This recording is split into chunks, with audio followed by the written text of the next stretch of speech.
እስከዛሬ በክራይ ነው የምኖረው። ክራይም ጥሩ ነው፣ የሚፈታው ችግር አለ። ግን ከዛ የበለጠ ያልታሰበ ነው ይሄኛው። መኖሪያ ቤት ነው በስጦታ የተሰጠኝ ከከተማ አስተዳደሩ። ሁሉም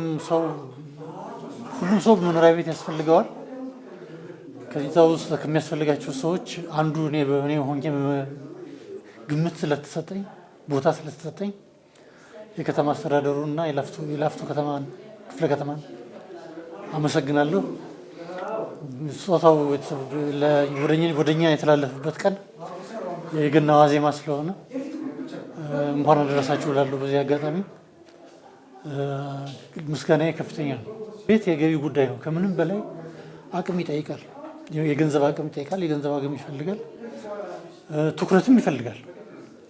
የቤት ባለቤት መሆን እነዚህ ነገሮች ማሟላታቸውን ይፈልጋል።